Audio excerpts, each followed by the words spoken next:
Talked about generally about training the model, and I will try to pick it up. What do you do when you have basically trained model? A little bit about me. I lead search and recommendations.com. We are an e-commerce company and we are part of Walmart family. I mainly work on visual search recommendations and query suggestions. I used to lead the recommender systems at Hinge, which was a social dating app. And prior to that, I worked in a number of startups that didn't quite make it. For the tutorial material, I have a number of notebooks. You can either click on this URL or this URL.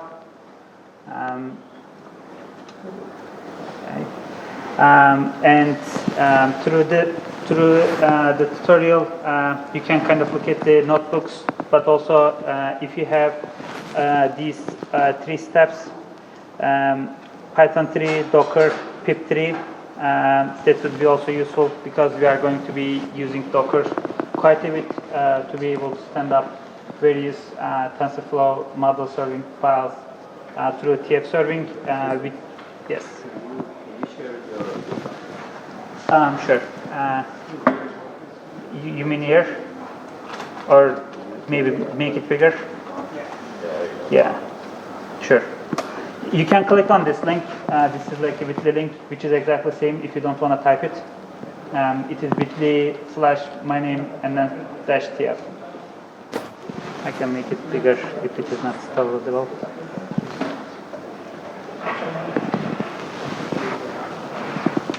So the idea is you click on this link and then it will go back to the original link if you don't want to type everything to the keyboard. You can reach me either on Twitter or email for any questions that you may have, either during the tutorial or after the tutorial. While people are setting up, can I see some hands? How many people are students? How many people know how to do get or post request? Okay. How many people have used Docker? Okay. How many people have used pip? Perfect. And how many people have used TensorFlow in some capacity? Okay, perfect. So the general setup, I will give a couple of minutes for setting this up. If you don't have already installed Docker, you would still be able to follow certain notebooks, but it will be necessary to be able to run them for certain notebooks. And then on the main directory, we have requirements.txt file, which has all of our kind of third-party dependencies there. And for the environment, you can just easily clone this repo and then do the dependencies installation in this step. For Docker setup, you can just run docker build dot. So let's say we get our repo. You can do docker build dot, and then this should basically give the main image Docker file to be able to just see if the Docker setup actually is working on your local machine.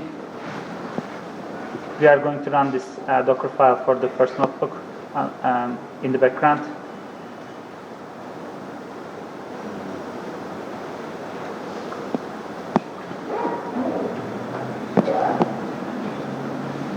I already built the image, so I'm just gonna run this. So when Docker builds, it produces a SHA that you can kind of run that image, and then we can just run this by exposing a port which is going to be again important. We want to expose an HTTP endpoint port. I'm going to explain this kind of later. This is just that you have your Docker set up correctly, everything is working fine, and so forth. Otherwise, in the first notebook, we are not going to use this. In the second notebook, we are going to use this setup.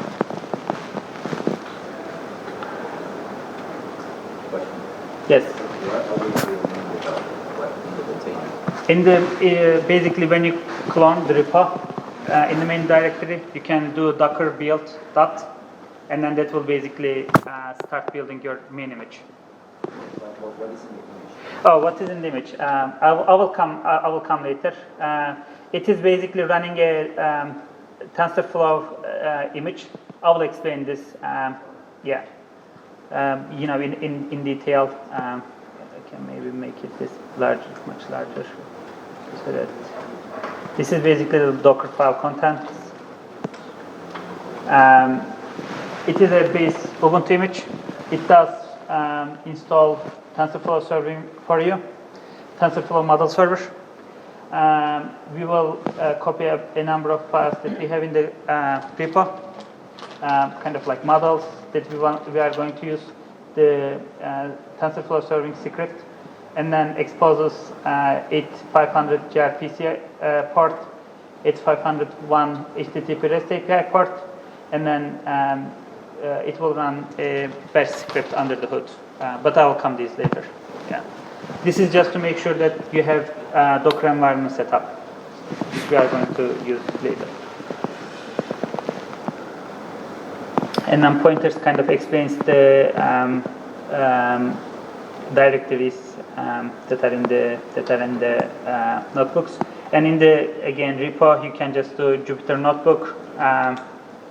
Let me do it in here. And then spin up the notebooks in the directory. So a little bit background. Until today, most people talked about training, modeling, kind of the learner portion of the machine learning pipeline. Today, I'm going to focus on when you have that model, how actually you would deploy that model into production, especially in the systems that the latency is really important.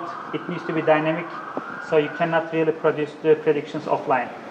Generally, data science workflow, or what most people do, at least in my experience, is you train the model, you output that model, and then on the prediction side, you produce the predictions on a test set or a set that you don't know, and then you store the predictions in a database, and then you store the predictions there.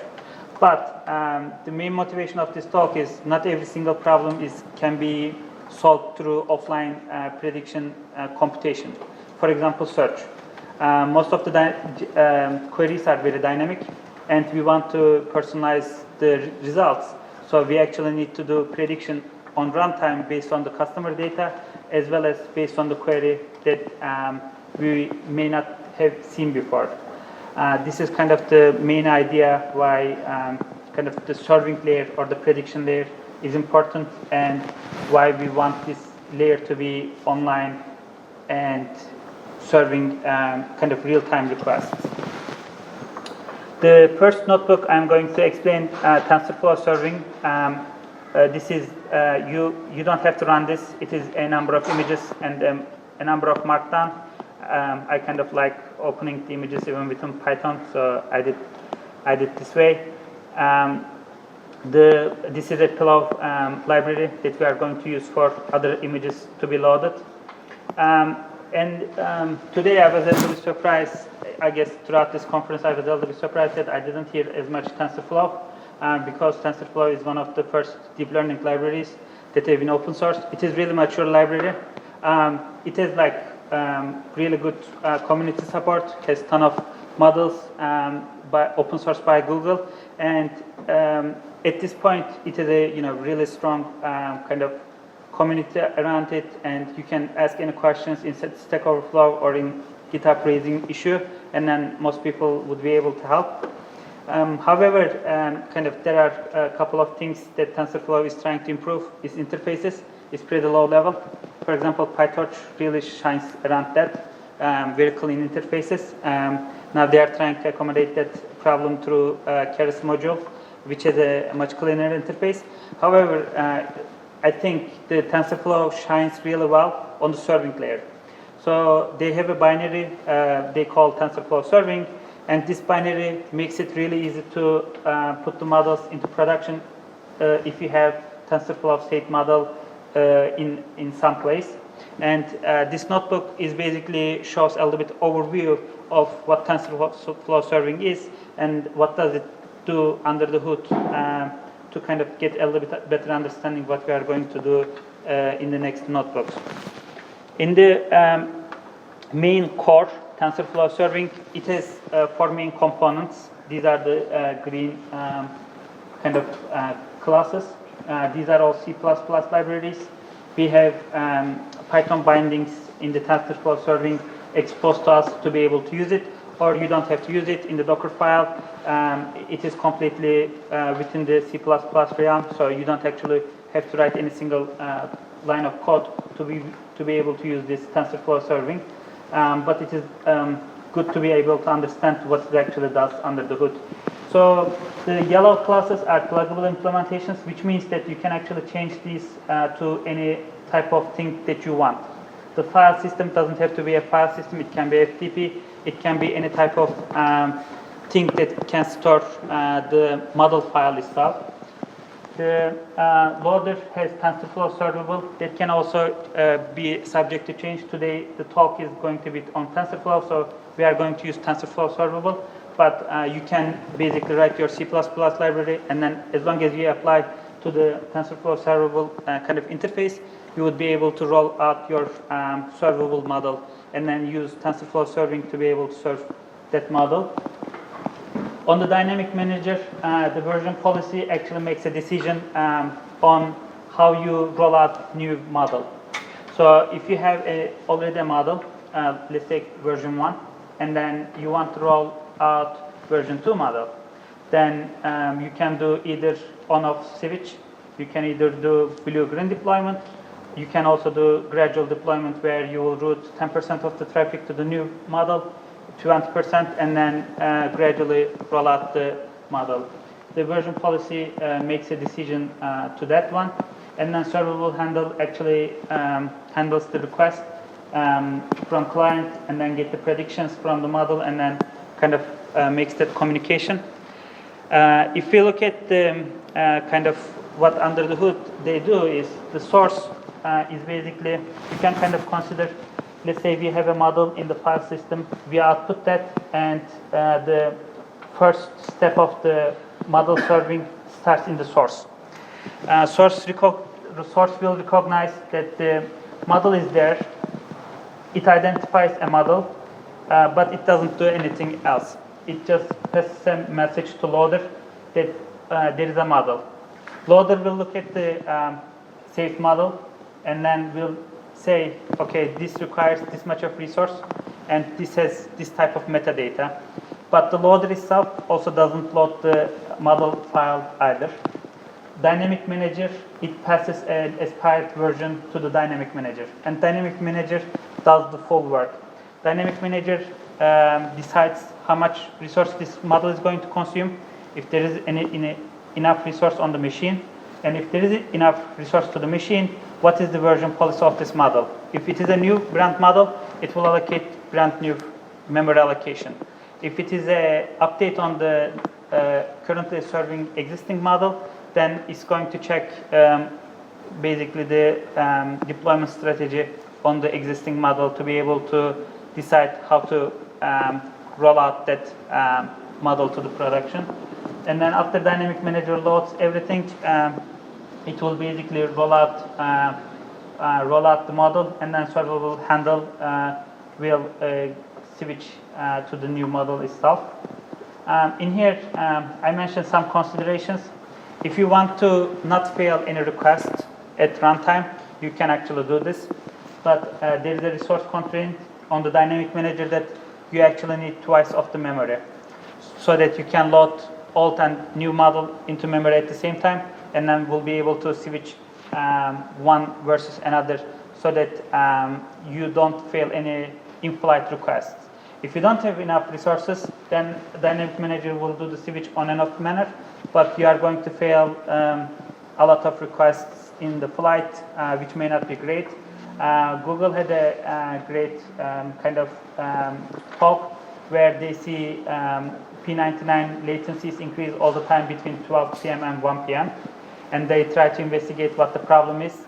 They were using this on-off switch on the model, and one engineer who is trying to get his lunch will go to the lunch, but then will click on the deployment model, and then it will basically deploy the new model, which is great, but then since they don't have a gradual deployment, the new and old basically is going to fail a number of requests at that point, and then it will cause a sudden spike on the P99 latency, which is kind of they figure out a little bit later, and then try to improve the version policy after that.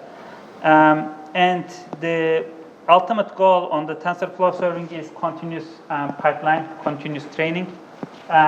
You have a kind of this modeling portion training pipeline, and then you have serving pipeline.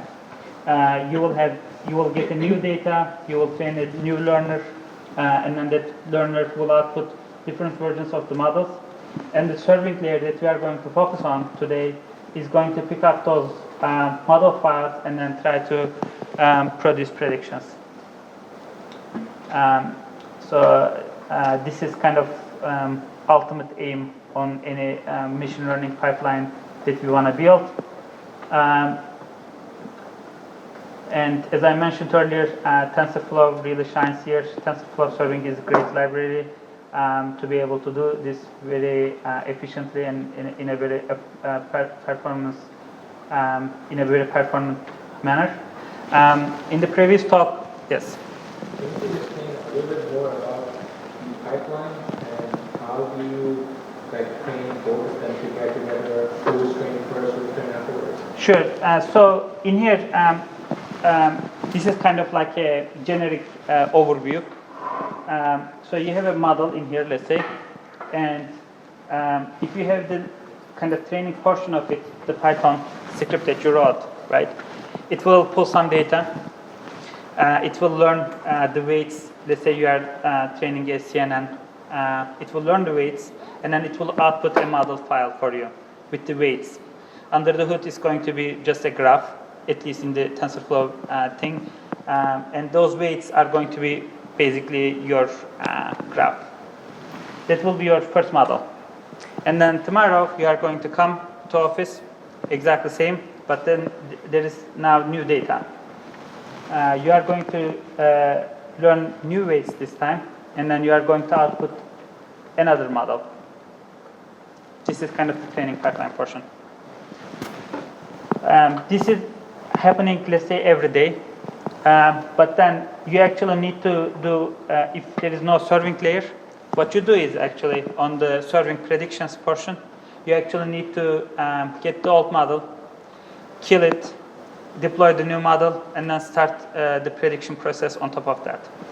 Where the serving layer, if you are outputting in the same file system, let's say, on the machine, it will automatically pick up the new model file for you. Let's say you are outputting into the same directory, and then it will automatically load that model and then start serving predictions for you. So in here, you actually don't change anything. It automatically picks up the new model and then serving the predictions from the start serving the predictions from the new model. Yes. Just a quick question. So when you come back the second day to train Model 2, would you typically start with the weights that you had already trained the previous day and then just update with the new data, but initializing with the old weights, or do you start with a blank slate? Probably load the old weights and then training on top of this. If the data doesn't change a lot, that would be much more efficient, and you already have kind of knowledge on the previous data side. Yeah. Is there any question up to so far? And then in the previous talk, was making see, talk a little bit about RPC. TensorFlow serving started RPC protocol from 1.0, and this was kind of their gRPC request flow, where you have a number of clients. These clients can be anywhere. You have TensorFlow serving model server, which we are going to serve this portion in the Docker file. And then you have a number of models, let's say we have in the local file system. What TensorFlow serving was doing is they will accept a gRPC request. It will serve that gRPC request by using the models and then passing that data to the models themselves, and then will serve the predictions up to the client. Starting from TensorFlow serving 2, we no longer need to use gRPC, although they still support it, just because it is much more efficient. But they still start supporting the HTTP, kind of like a REST API on top of it, so that we don't actually have to use gRPC and then put an HTTP REST on top of the gRPC if you want to really use the HTTP endpoints for the models. I will show both the gRPC component as well as the REST API, just because TensorFlow serving model server can expose both ports to the local machine, but we are going to only use REST API today, just because it is easy. Also, if you are running a TensorFlow model server in the Docker, then you can just hit request.get URL and then get the predictions, or request.post and then get the predictions from that model on top of there. And how do you kind of build the TensorFlow model server now? We are going to use Docker file just because these are developed against Ubuntu machines, and for production, hopefully most of us are using Ubuntu machines. I think these would still work in Windows machines, but I don't think they are kind of maintaining that portion. For the TensorFlow model server, these are kind of very common apt-get installs. The interesting pieces are we are going to have the models to be available onto the Docker image itself, and then the TF serving secret, which will have the model configuration, which we are going to give, and then we are going to expose a gRPC, an HTTP REST API port, and then that will be basically how we are going to run the model file. And in the Docker file, after we install the TensorFlow model server, we will just run this bash script. We will give normal port to 8500. Since TensorFlow model server started with the gRPC, there is no gRPC prefix in here because they consider this port to be default port. And then the second port, which is the REST API port, which uses the HTTP on top of it, we are going to expose 8501. And then we are going to pass a model config file, which will tell where the model files are to the TensorFlow model server. And if you look at the models conf, this is a very primitive config file, which will give the names of the models and where these models are, and then the model platform. We are going to use TensorFlow. As I mentioned earlier, TensorFlow serving wants to be a common serving layer, so they support multiple model platforms as long as those models will comply the TensorFlow servable interface. In here, you can pass arbitrary number of config files for the models. You can have ResNet, which we are going to use today, mask.rc, and which we are also going to use, and then you can just arbitrarily increase these model files onto a single Docker machine. The only problem, the only kind of limitation is if this model requires X number of memory, this requires Y number of memory, you need to have X plus Y in the host machine to be able to deploy. Otherwise, it's going to fail to load these model files into memory.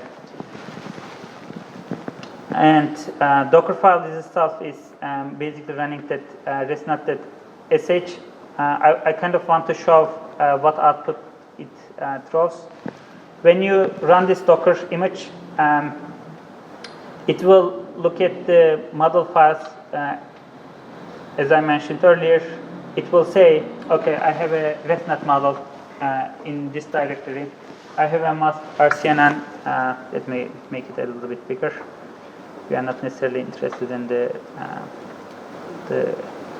CPU support instruction. We are going to have the model files in here.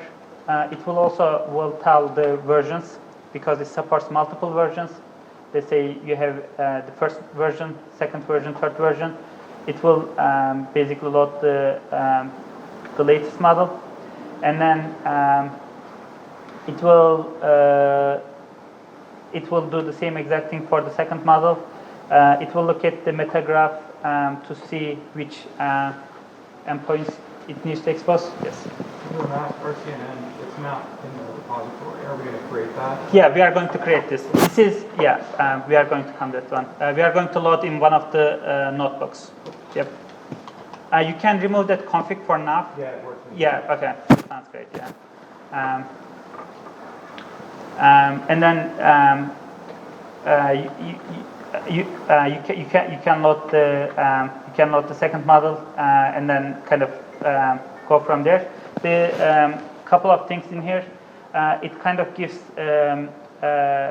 warnings for no warm-up data file found at particular directory. Another good thing about TensorFlow model serving is you can actually create warm-up requests for your model, so that you wouldn't have cold start problem. If you are serving, let's say, search problems, you can load 1,000 most commonly searched terms, and then put that into the warm-up request, so that when your model loads up, it will basically get warmed up, so that you don't have an immediate latency problems around the most commonly searched terms, and it will be warmed up before serving the request. This is also purely handled by the TensorFlow model serving. And the latest two is you have basically gRPC listening on 8500 and 8501.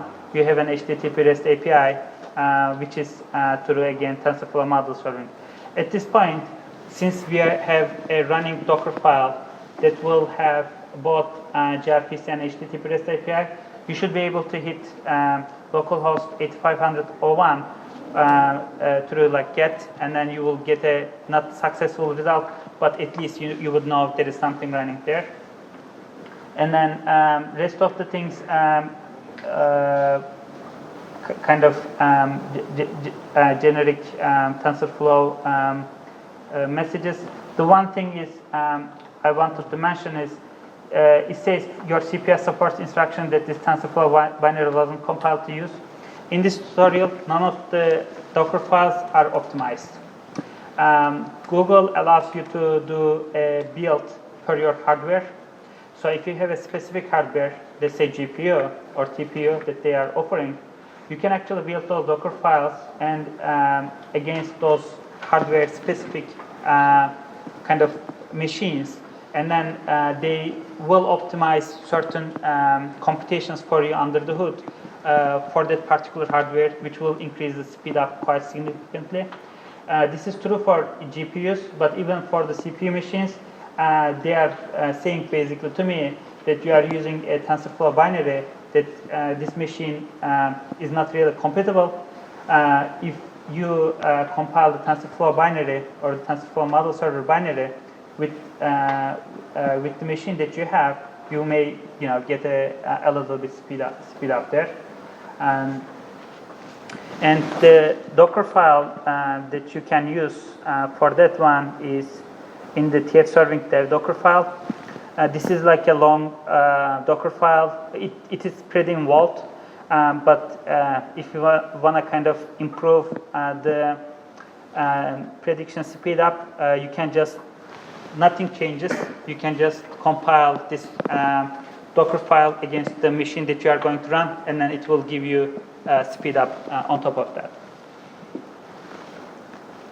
Um, and does anyone knows what gRPC is or remote procedure call? Wes McKinsey also mentioned a little bit there.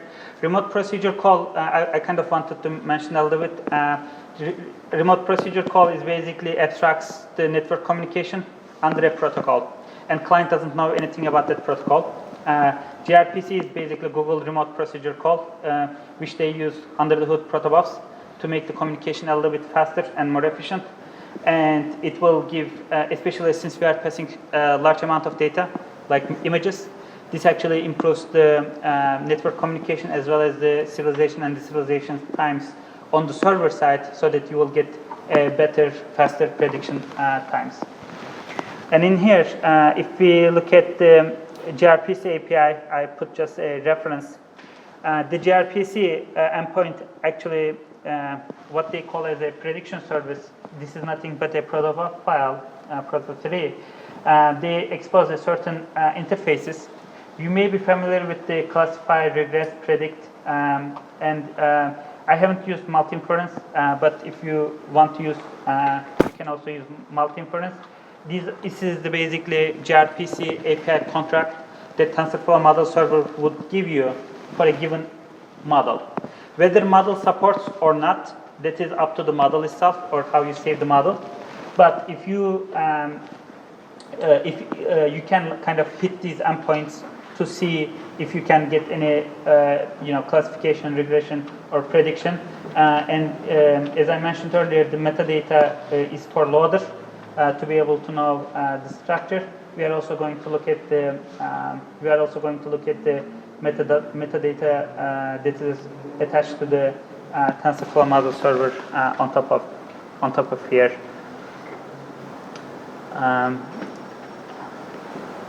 And I wanted to give a couple of pointers. TensorFlow has a hub.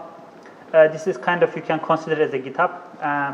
They had a number of reusable machine learning modules that they kind of open source. These are a little bit pluggable one to another. You can use input from somewhere. You have basically an input portion or the training of an input portion of a single model, and then get the second layer or the third layer of another model, and then kind of compose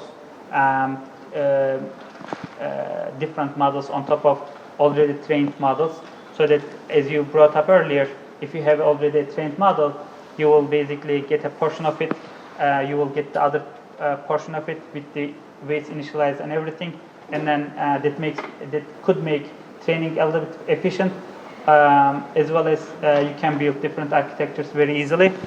And then you can also look at by module type, different image classifications in here. You can basically get a number of encoders and everything.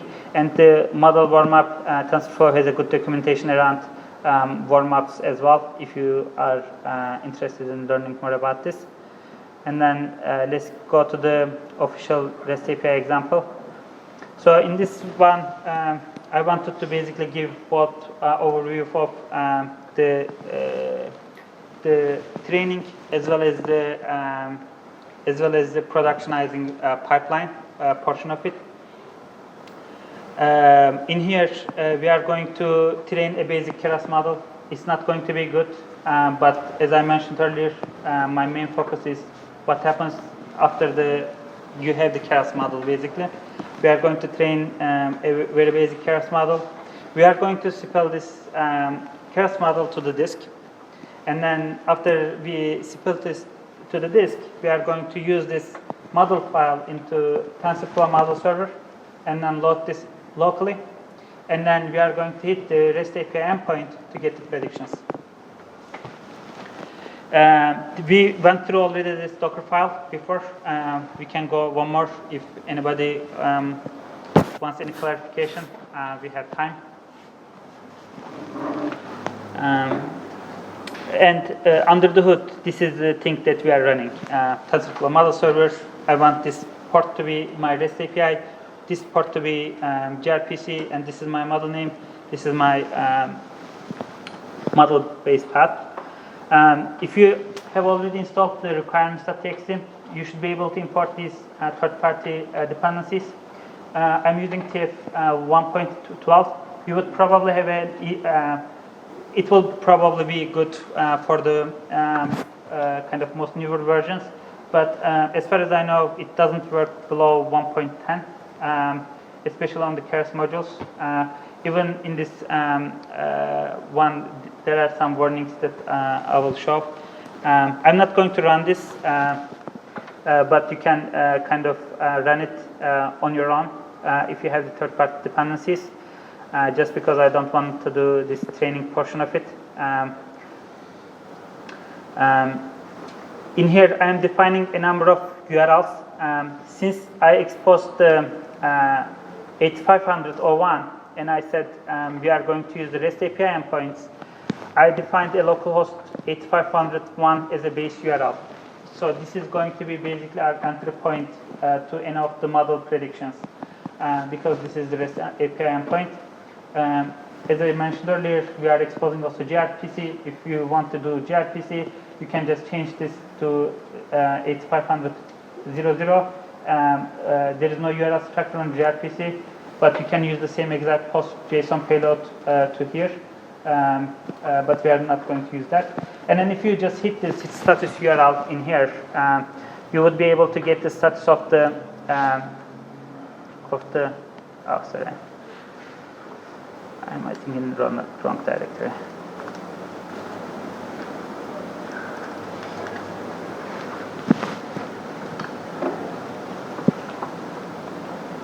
The Docker file that is in the notebooks directory will give us the fashion model, which is a little bit misnomer, but I will explain why it is called that way. Okay. And then perfect. And let's run this. Okay. So we hit the models slash fashion model. This is the model name. It will give us a JSON payload. It will give us version if it is state available. If everything is basically okay, you can create various health check against this endpoint, kind of like a heartbeat. If you want to learn more about what this model is, you can basically hit the metadata. This will give basic model spec, but more importantly, the signature definition, as well as the input type, kind of what it expects. This is going to be important when you are trying to compose a payload that actually this model is going to accept. So if you want to use a model file that has been open sourced by Google, you need to look at the function signature to be able to find out what type of data you want to pass. In here, we have 2828 because the image data set that I used was 28 by 28. You can change these dimensions arbitrarily. This is up to completely the model architecture. If you want to have large image files, you can do that. You can also even pre-process arbitrary image sizes within the TensorFlow model very easily. In here, I'm using 28 by 28 grayscale images. And a little bit about the data set is this fashion minced data set. Zalando, a company, an e-commerce company in Europe, open source this data.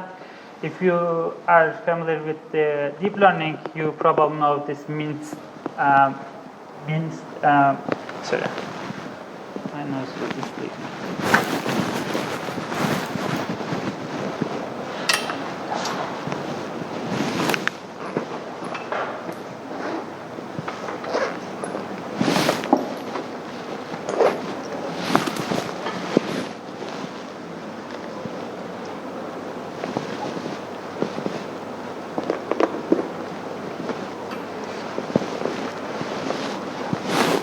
I need to take 5 minutes.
sorry about this.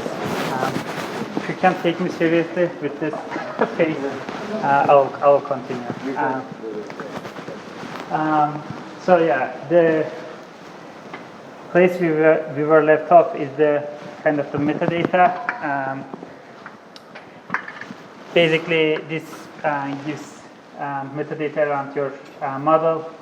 It will give the output, and in here we have the output, the softmax there, which will have 10 classes, and then we are going to try to predict one of the classes. This is kind of the input image portion of it, and this is the output portion of it. The good thing is all of them are kind of R control, where you can output everything in here. As I mentioned earlier, this model is not very good. It has just a single convolutional layer. I'm going to show also a little bit better model, but it trains very well, and on my machine it is pure CPU. There's no GPU or anything involved, so you can just run it on your local machine, and within minutes it should be complete with reasonable model accuracy. I think it was 87%, 87% on the test accuracy. The reason why I used in here Keras is the interface is a little bit better. Also, it supports a little bit more like visibility. If you want to understand what the model file is or anything like this, where in the low-level TensorFlow implementation, that could be a little bit hidden. And after you have the model in here, after you fit and evaluate the model, we are going to export this using this TF saved model, simple save. This is a little bit important. What we are trying to do is now we have the model file that you can actually load into the memory and everything. However, for us to be able to load this TensorFlow serving model to TensorFlow model server, we actually need to use a certain specification. And as a Python developers, we actually don't want to use, we actually don't want to write C++ code to do so. So we are going to use TensorFlow's state model, and then use this Keras backend test session. If we weren't using Keras, this will be just pure TF session. The export path, and then the model input as an input, which will give the input side of the model to the graph, and then the model outputs as outputs. And if we use this simple save function, we will have a saved model that can easily be loaded into the TensorFlow model serving layer. So we don't actually have to do any work. This is basically what you do if you are using TensorFlow on the training portion. You just need to do a bit of work in here, and then output the model into saved model structure for us to be able to load it. And if you are interested in a little bit better model that actually uses TensorFlow, I tested this in the same data set. This produces 98% almost, but it is obviously much more involved, and it may require kind of GPU computation to be able to run this successfully. This is a library that Jet open sourced recently, so you can kind of look at this model there. And when you have the model similar to here, I think I provide also a main function. You can also basically use the same simple save to the local directory, and then we'll be able to get the prediction. And then on the export path, this is a protobuf file, save model underscore model, and then the variables, basically the weights and a number of things that are going to be useful for that model. In here, I want to show a command line tool, state model CLI. CLI is basically command line. And the state model, this tool is kind of like a util tool. When you pass the export path, which we exported the model in a state model format, you pass this, you give a show and then you basically produce everything. It will give very similar to the metadata on the command line, so that you don't have to hit the metadata URL.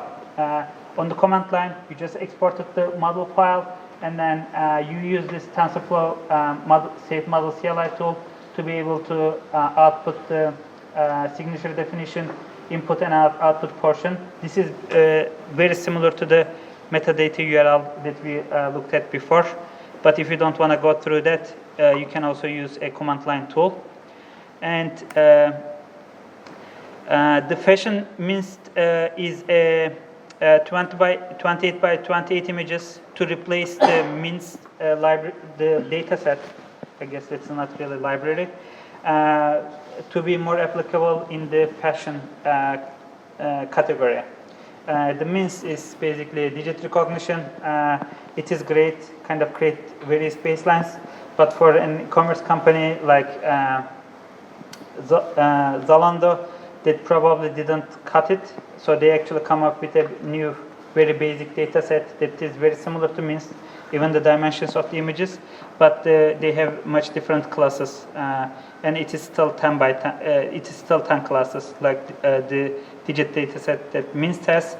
A sample example would be like this.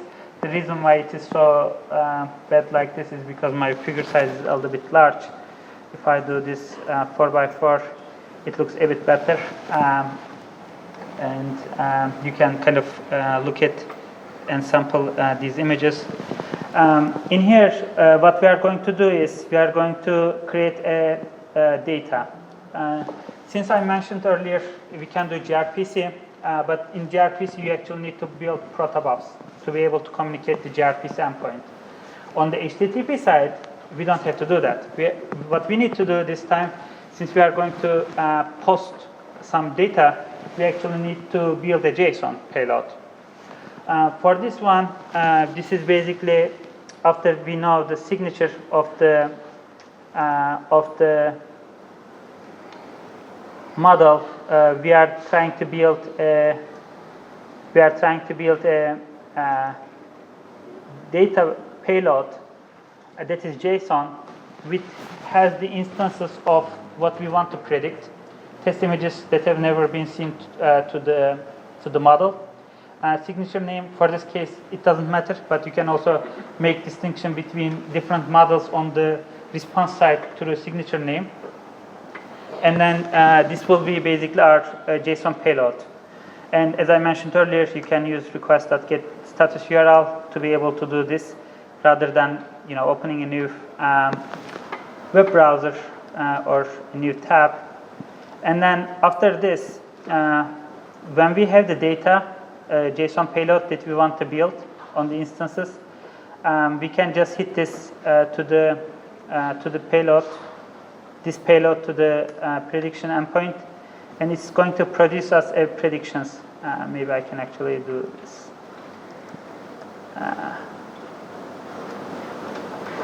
So in here we have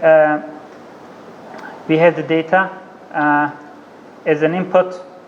We have the prediction URL, which is nothing but this one. We can use two different things in here. I'll explain, which basically says V1 models, fashion model, and then the predict. This predict function is from the protobuf that we see a little bit before. It supports classify, regress, or you can use this, or if you want to be a little bit kind of more resty, you can use this the second prediction URL. This is useful. This is especially useful when you have multiple versions and you have a newer version and you want to gracefully switch to that. This one basically gives you the kind of like a proxy URL which will have your latest model, but with this one is basically pure first version model is this. The second one is going to be the second semicolon predict. But when the second one is loaded into the Docker, you will have the prediction URL not changing anything, basically reflect the second model. But if you still want to hit the first one while transitioning that, you can use the first version prediction URL. So under the hood, if you have a single model, these URLs should be exactly the same to each other. And then when we have the JSON payload, what we are going to hit is just get the predictions. So the predictions is going to be this. So this is not very useful in the sense that it's going to be not going to be a class. So what we do is basically get the argmax of each NumPy array. You can consider these as a NumPy array. These are actually lists. And then look at the position of that NumPy array to actually map to the class that it belongs to. So for these cases, these are arbitrarily very small numbers, and the model actually thinks either this very small probability, very small probability, very small probability, but this is much higher on the softmax layer. So, and then argmax will give us the position of the maximum number, which I'm doing in here. And then we can look at the class names, which will have the dictionary per position and the class name. And then you can kind of look at the class names lookup through the argmax. And then you can have the same exact test labels similar to here, and then we can output what model is predicting versus what actually the image was. If you want to output kind of multiple images, we can also do that. Let's do that actually. In here, a model thinks it is an ankle boot. Actually, it is also ankle boot. Plover. This data set is particularly meant to be very easy data set. So it is going to be most of the time very good, even if the model file is not very good. The model itself is not very good. So this concludes basically the first notebook. The second notebook is similar. It involves in the main directory a Docker file this time. We are going to run this time Docker on the main directory rather than within the notebooks directory.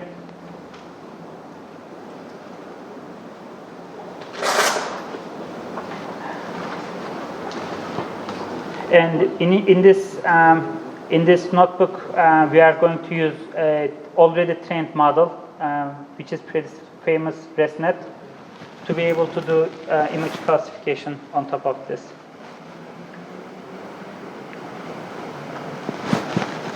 And for this particular notebook is, so the first notebook is basically giving you a little bit exposure on training, outputting a model file, but TensorFlow has a ton of already available models, and if you want to just get one particular model that would be useful for you and then start using it, you can also do that.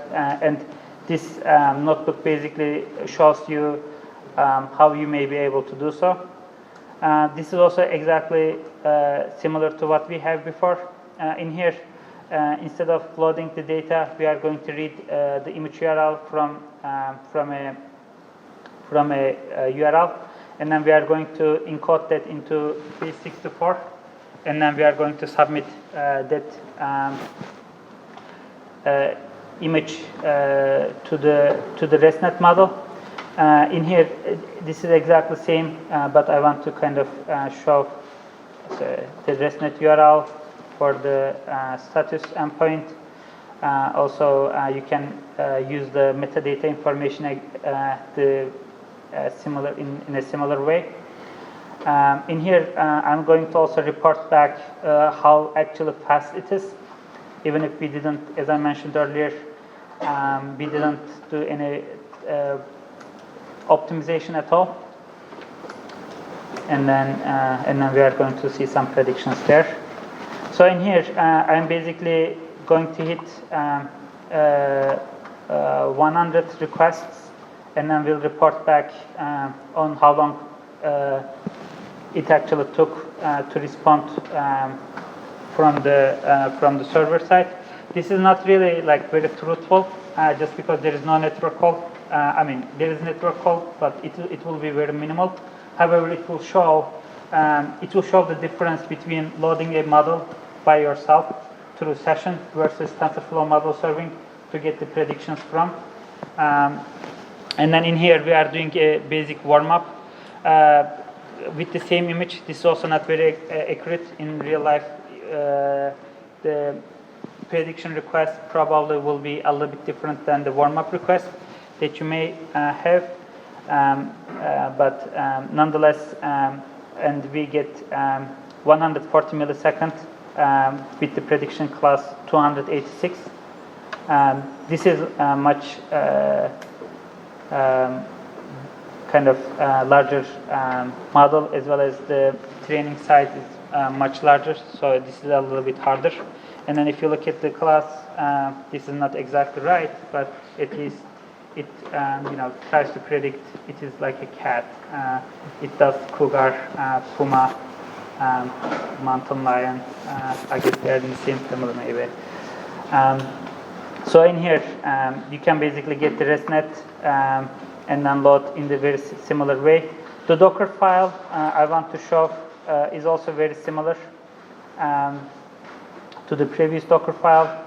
Yeah, this is the ResNet.sh, and the ResNet.sh is also exactly the same. We expose a net port, REST API port, and a model's configuration, which will have it. And the third notebook I want to show. Up to so far, is there any questions? The third notebook. Yes. I had a question on the second one. Why are you warming up the model? Are these inferences models? Are these models that perform inference? So yeah, these are basically, it requires a little bit warm up for loading the weights. You can consider it that way. So if you have, let's say, you have a daemon. Daemon has spawned 10 processes. If not a single process actually did the loading portion, what you are going to have is in the first, let's say 100 requests, some of the processes may not have the same exact configuration. So they are going to do a little bit more work to be able to serve the predictions.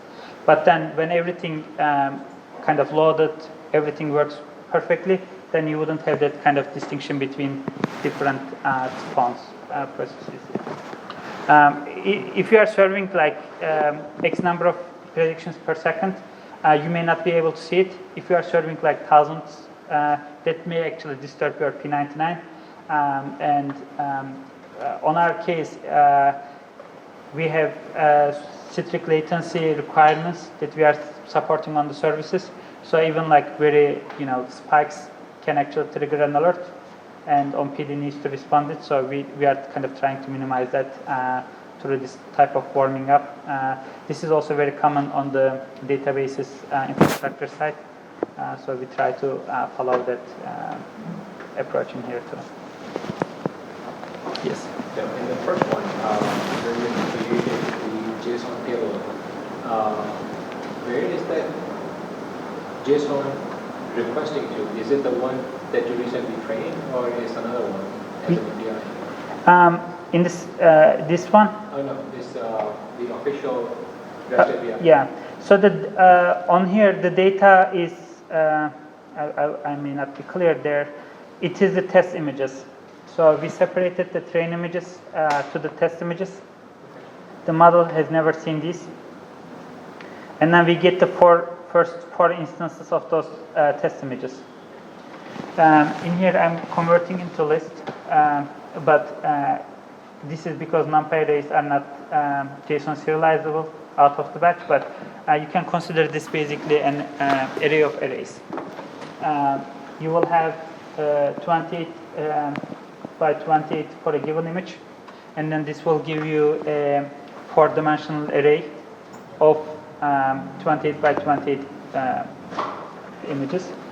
And then when you have this as a multi-dimensional array, what I'm doing is I'm putting this into the instances, which is the which is basically this portion on the training side, or you can consider like this here, and then this is going to be the input portion of it, and then on the output side, I am doing the prediction side, which is going to be the basically the returned label.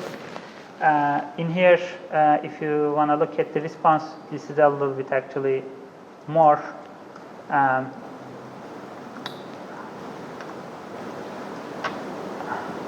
Oh, I need to run this. Okay.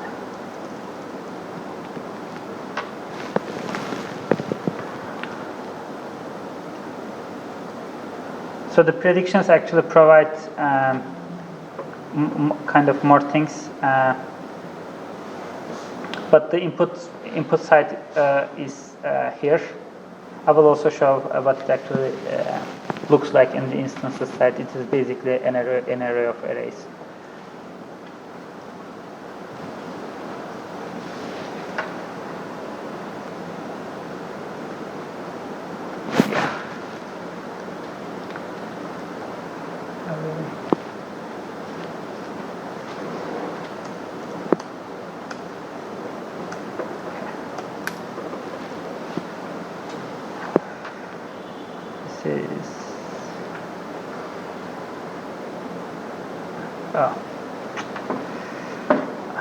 Too many concepts.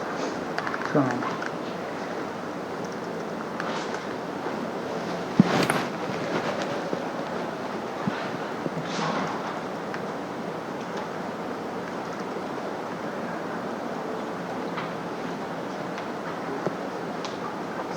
Yeah.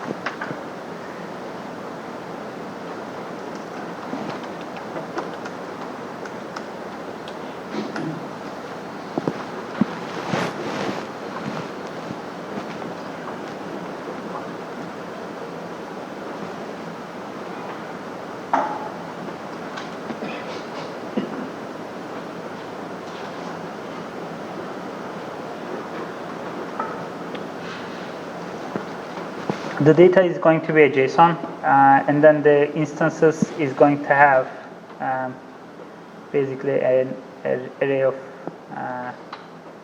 JSON representation of an array. Yeah, let me actually do this. Instances.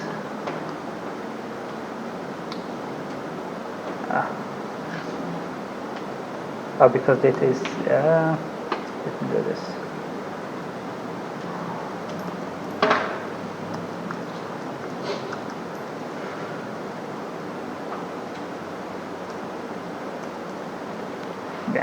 And then input.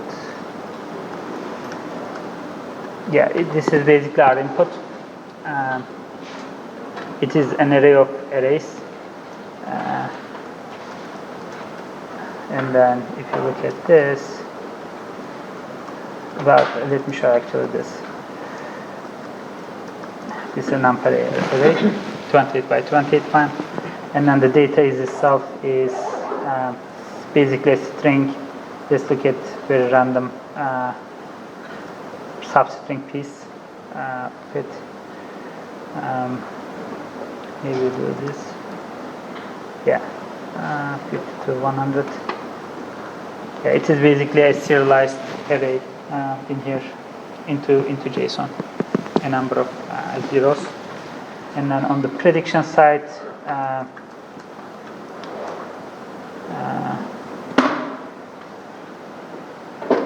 load this guy. Yeah, the predictions is exactly the same, except it is under a predictions instance, so we can just use it. That is why I had this predictions portion of it.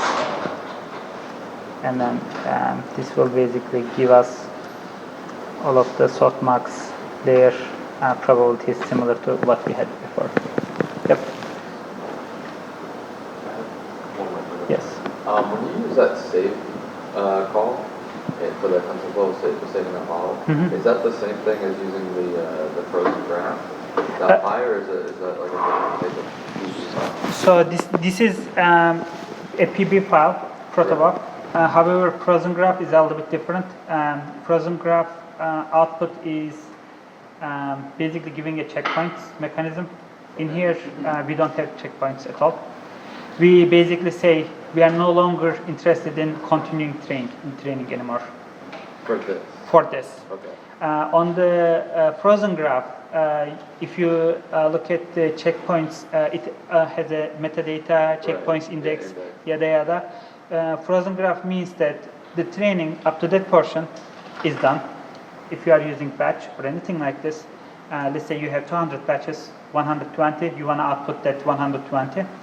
But the main idea that spilling that is actually to be able to continue from there, so that you don't actually have to do that work over and over. You will load basically that frozen graph and then load the checkpointed weights and then continue the training portion.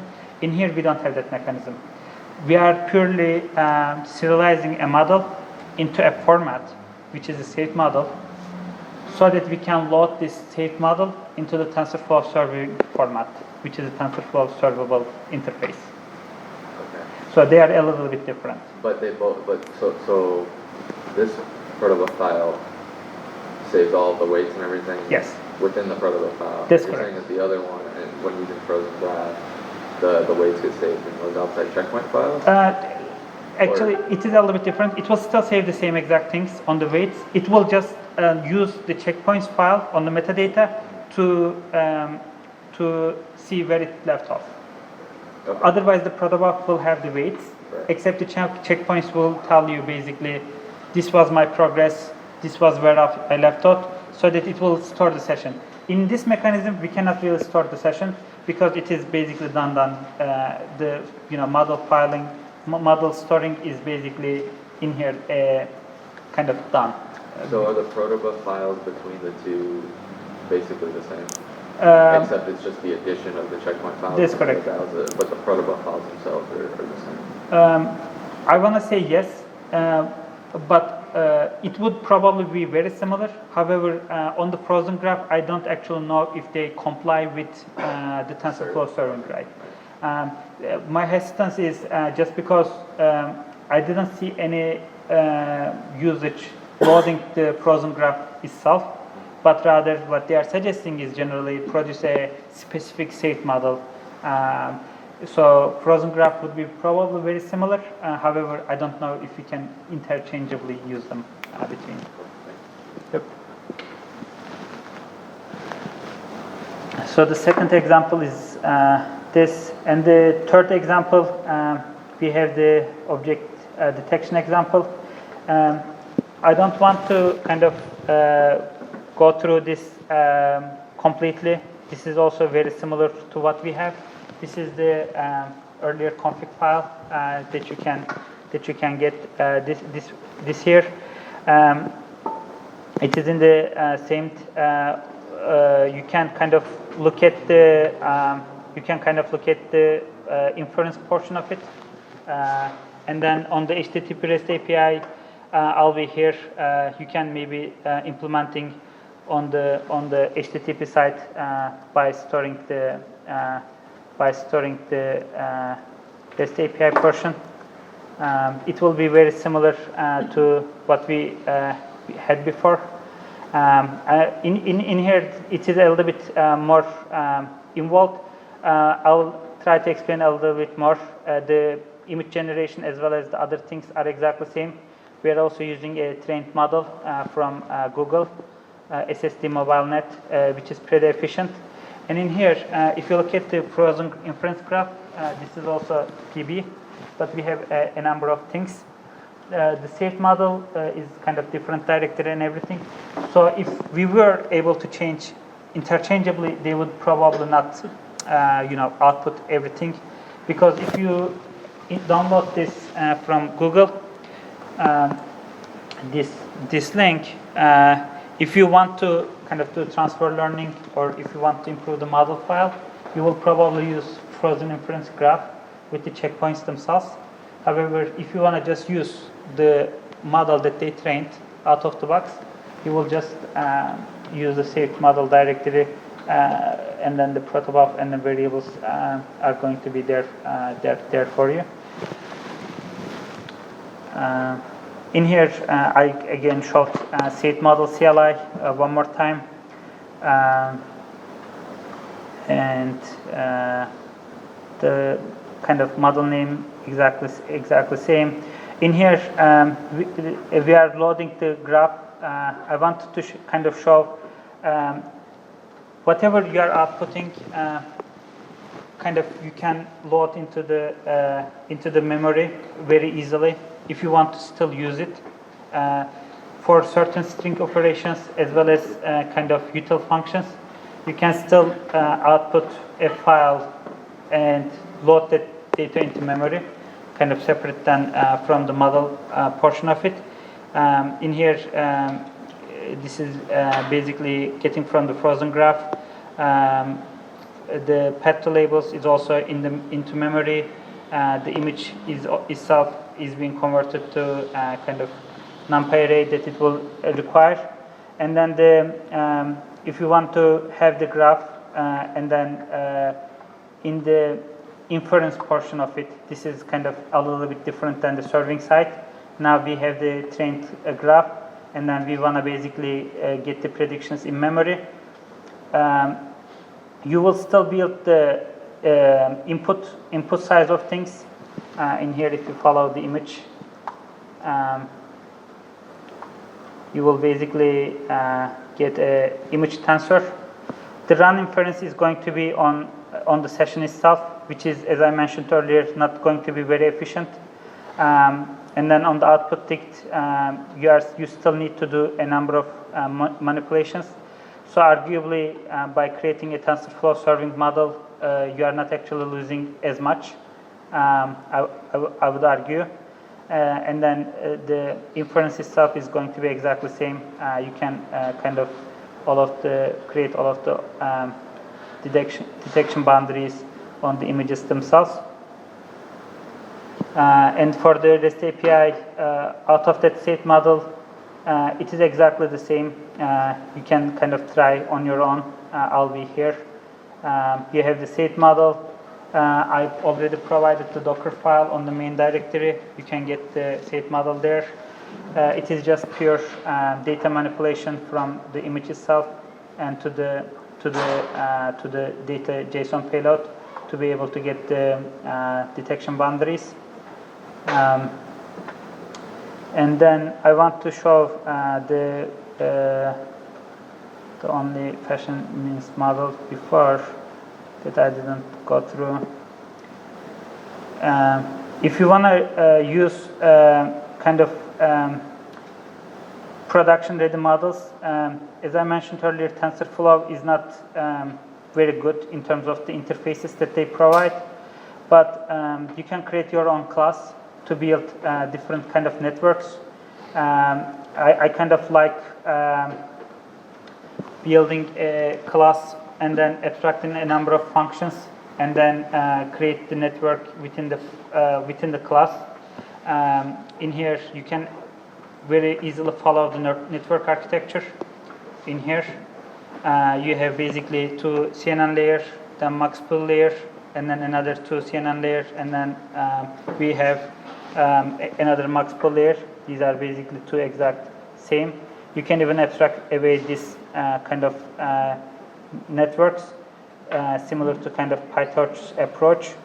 And then on top of it, you can have your input and output prediction structure on the TensorFlow serving to define in here rather than hard coding on the state model to be able to run a session on top of it, so that you will have a property on the class itself, and then you have basically the input sides and then probabilities. This is basically what we did for the fashion means model as well.